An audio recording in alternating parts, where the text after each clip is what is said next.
everyone, this is Karen. This is Diana, and welcome to Mother Freakin Realtors.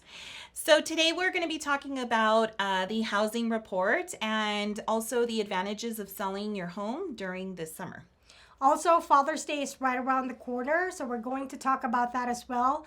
We're also giving away a $50 Home Depot gift card, so if you would like to participate, watch and find out until the end of the video. So really quick, I wanted to kind of summarize what's happening out there in the housing market. So I highlighted specifics so that we're not going into too many details and I'm losing you guys, okay? So really quick, from last month to, and when I say last month, the numbers are a month behind. So from March to April of 2023, prices have gone up. They've gone for the high desert. The median price is $386 from March, and now in April they're trending upward to $400. Homes on the market is trending downward. So Karen will get into the perks of that. The houses on the market in March were 872 versus last month, which is 734. Also, the big difference is the days on market. So days on market has slowly been decreasing as well. And like I said, Karen will get into that in a little bit. Year over year, the large differences are that the prices are slightly higher, but they're trending to where they're stable. The median price sold for last year overall for the high desert was $410, and now last month for this year it's trending at $400. So not very much of a huge difference. So we're definitely stabilizing in the amount of pricing. So all of you who are holding their breath for the trend to go really sky up or really sky low, it's been trending flat kind of. So it's a pretty stable market. Yes, basically. stable. Yes. So homes on the market is where there is a big difference. So keep in mind, April 2022, we were slowly kind of getting back from the COVID market, which were the houses on the market were 926 last year.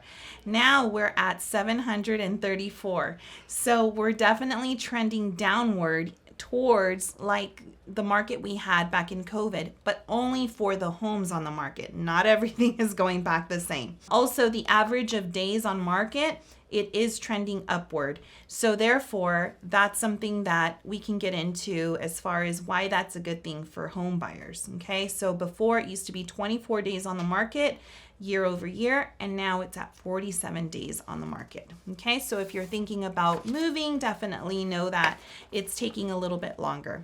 In Adelanto, I want to touch into just the 3-bedroom home. So our median price is about $350,000. Your monthly payment you're looking at, if you do a 20% down payment of $70,000, your monthly payment is $2,180. If you do 3% down, which is $11,000, which is your first time home buyers, FHA, programs like that, your monthly payment is about $2,558. Okay.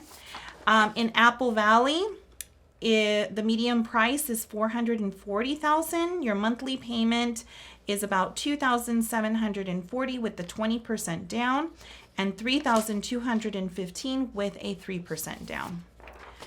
Barstow, the median price is $285,000. Your monthly payment is about $1,775 with the 20% down, and a $2,083 with 3% down. Last but not least, Hesperia. So median price is $430,000.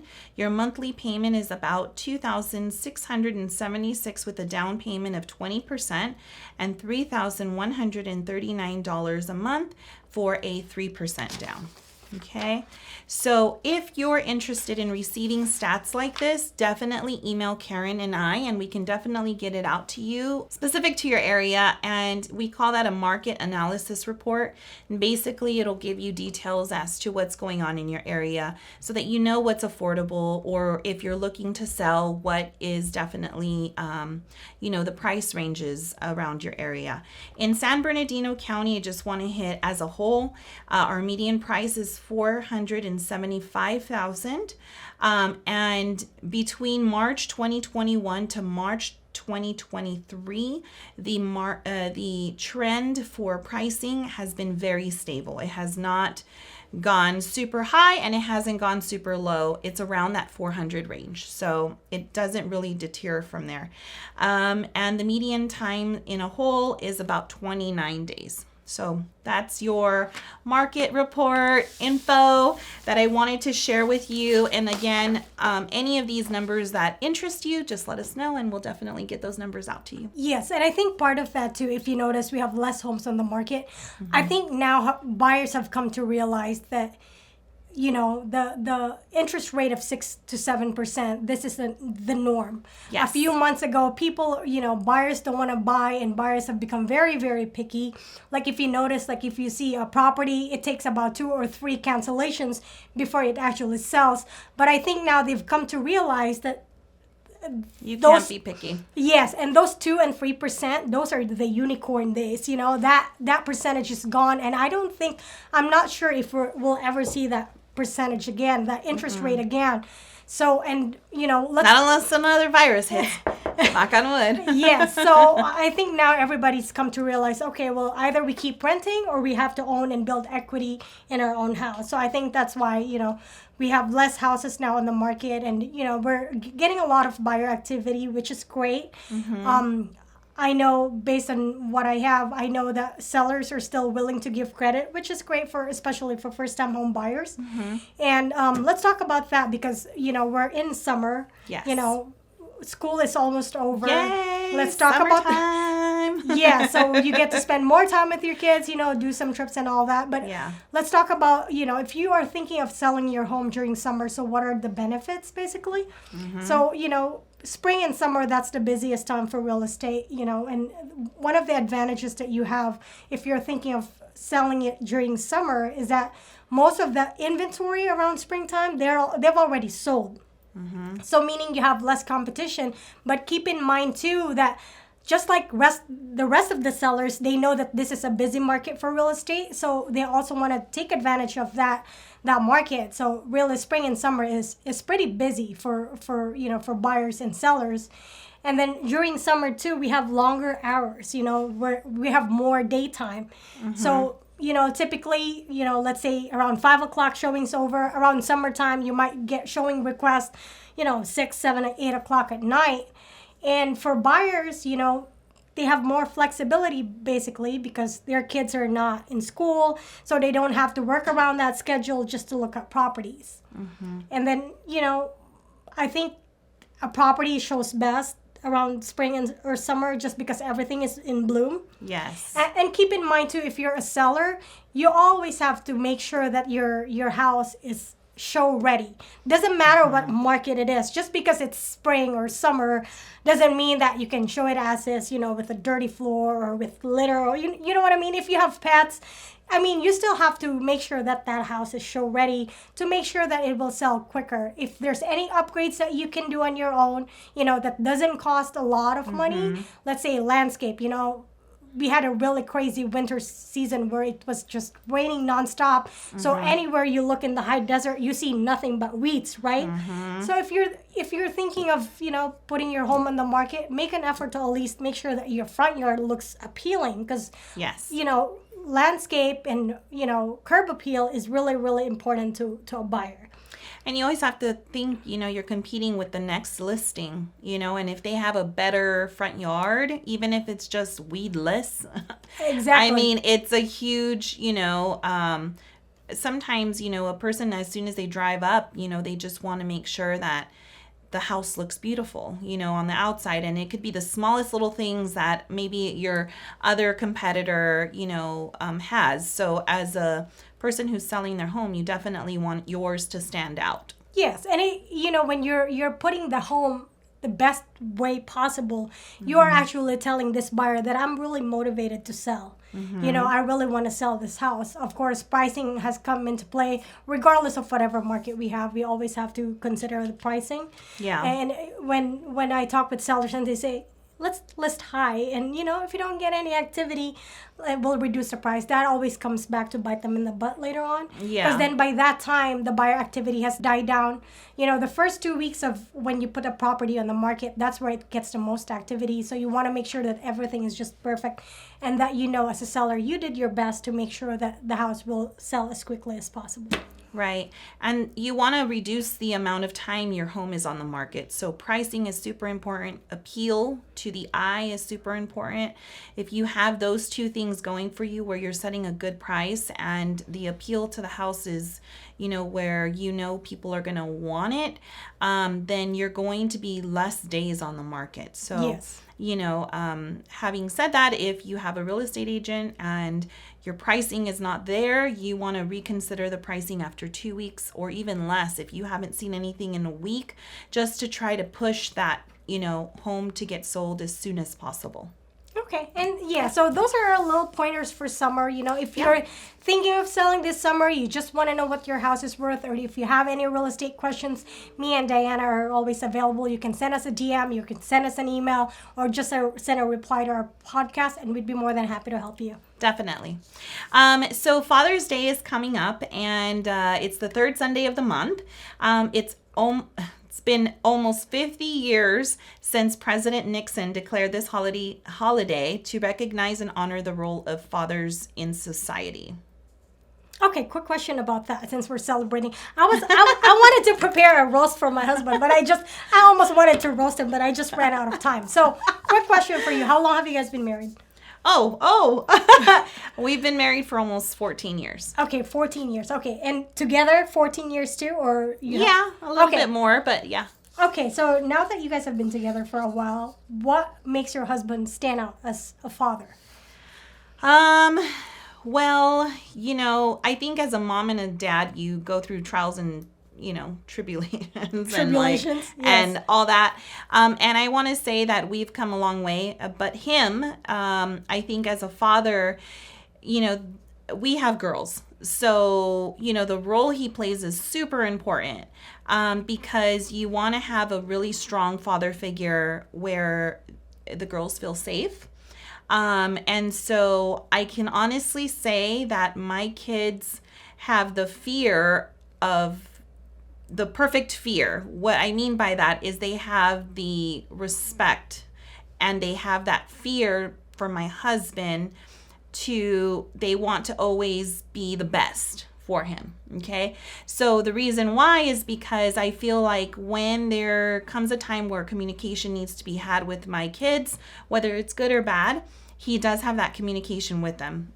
I mean, I do nudge him a little bit, like, hey, you need to talk to your kids, Yeah. But he does take it upon himself to be there for them with any event they're in. He, make sure that they give it 110% to whatever they enroll in. And so I think they feel his safety. I feel like they feel that he's there for them.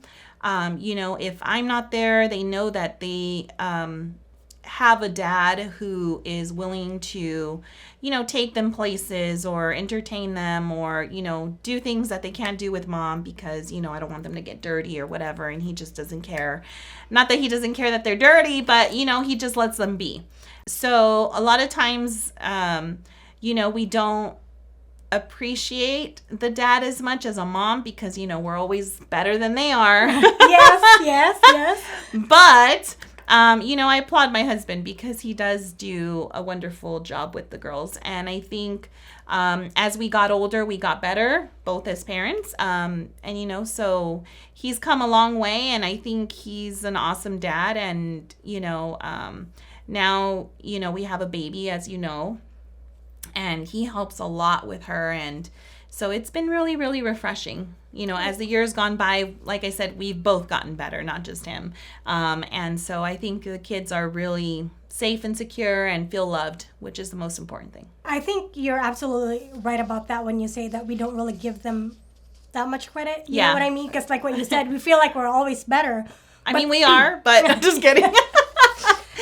No, I mean, to each their own. Yes. There's some dads out there, like I said, from our very first podcast, there's mothers that are fathers, Yes. And so. And I think too, we're in a society, where we always look up men and say, well, you're the man of the house. I don't care what you're going through. You need to shut up and deal with it. You know what I mean? Like, Yeah. we were raised that way. I was raised that way. Like, the dad should be the caretaker of the family, and the wife, is supposed to take care of the household and whatnot.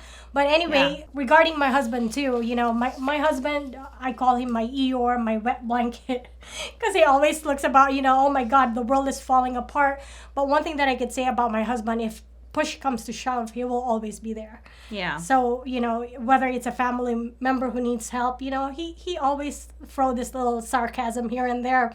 But if somebody needs help, he will go out of his way to help that person. So I guess that's he's not the sweetest kind who will show it to the world that all his emotions. Yes, he's not that kind of person, and I've come to accept that, because I'm a very expressive person. Like, if I like somebody, I'll tell you, but he's not that, and I've come to accept that you can't mold that person how you want him to be, because that's not just him. So, as a husband and wife, you kind of just have to learn how to pick your battles. Yes. Because if it's not worth arguing with, then why bother? You know what I mean? But yes, well, shout out to my husband. Thank you for all that you do.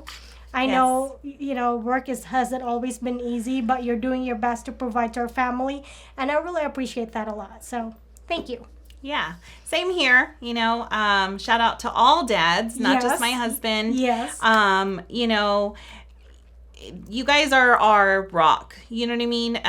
Yes, we move mountains, us as women, but, you guys provide stability and safety for our kids and our family. And, if we were cavemen, you'd be a perfect caveman. There you go. I don't know what to say. Like, you know what I mean? Like, you always want your dad to be that lion, Yes, and so the protector. Yes, the protector. And so I was looking at the Croods, and I don't know why the caveman stuck out in my head. This is what happens when you're a mom with kids and you're always watching cartoons. I'm like thinking of the Croods right now. Anyway, squirrel. So, are you guys doing anything special for Father's Day? So normally I always just ask my husband, what is his favorite meal that he wants me to make for him. And then I go above and beyond what I normally do. And really that's it. If it falls on a weekend, then we do barbecues. Yeah. Well, it always falls on a weekend, duh. Yeah.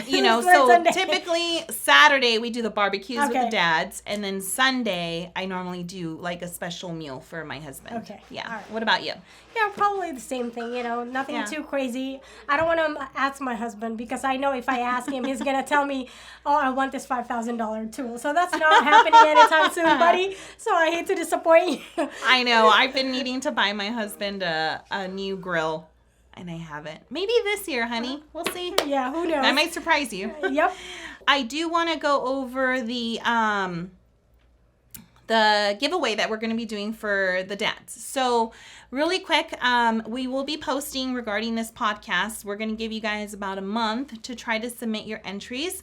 I tried to do this for the moms, but maybe the dads, because they have more time in the restroom than we do. There you go. There you go. So if you're watching this, it's because you have time to click and like. So the 3 rules that I normally do is you click and share the social media content to 5 of your friends, and then you go to our YouTube channel and like and subscribe. And then we're not going to have any stories or anything like that, but I would like to see a picture on our social media post. Take a picture of why you feel, you're the best dad in the world. If it's with your family, if it's, you're at work, just take a selfie, doesn't matter. And send it to mine or Karen's Instagram. And we'll be doing a little quick, shout out to all the dads that do that.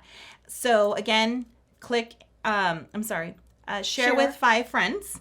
Okay. Take a picture of yourself or with your family, and then like our video and subscribe to our YouTube channel. So I hope that is clear as day. And other than that, do you have anything else, Karen? That's it. I hope you like this video. Please like, comment, and subscribe. And as always, thank you for watching Mother Freakin Realtors.